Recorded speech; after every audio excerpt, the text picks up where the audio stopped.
and secondly also I follow back unu mo iba na pe follow back I chi ha azu na osno nwere ịma na oyibo a na-eshi m ike na nghọta mana ibe mma no si kwewu I follow back na nwere ka o si kpa ya wiwo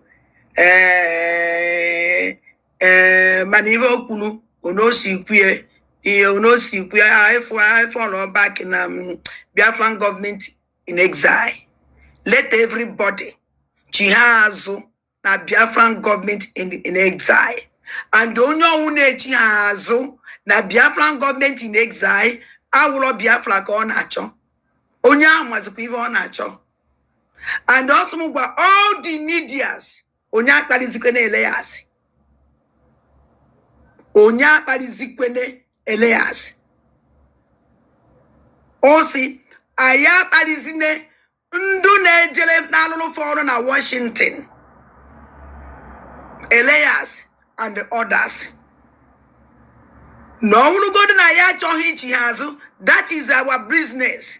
But anyị nwa will say ịkparị ndu na-alụlụ Biafra ọlụ.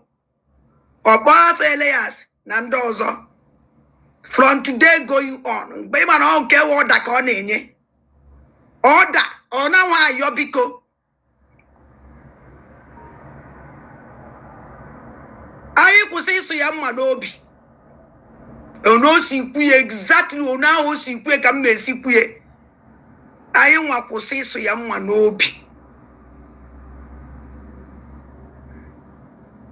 Na ya oche na ya hapụta. Iwe dị ya n'obi. Na ya oche na ya hapụta. I don't worry. Na onye ọwụna ya eme ife ọwụna ọ chọrọ ime. Mana anyị hapụ ndụ na-alụlụ Biafra ọrụ. Awọ ndị na-ejila anyị ije njem nwere onwe. Anyị kwụsị ịkpalifa.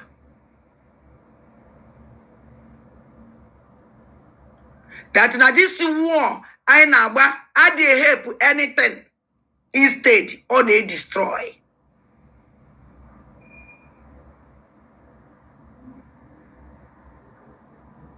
And onye ọwụna na-eme anything ọ chọrọ ime.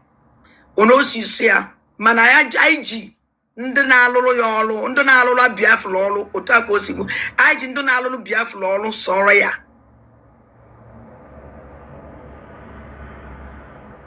And this falling back okwulu awọkwa mbụ edede okwu onye mbụ which everybody this falling back oge nkele jie okwu ose ndị bugoro ne this falling back Dr. Ngozi Olabeze jie.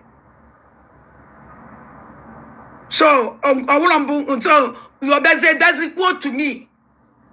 Ko gwazie m nwa ebe ndị ọzọ ekweghị ege ntị. The only one nwere ike isizi ozi through me. And onwe ya mechicha ahapụ m izi ozi ahụ.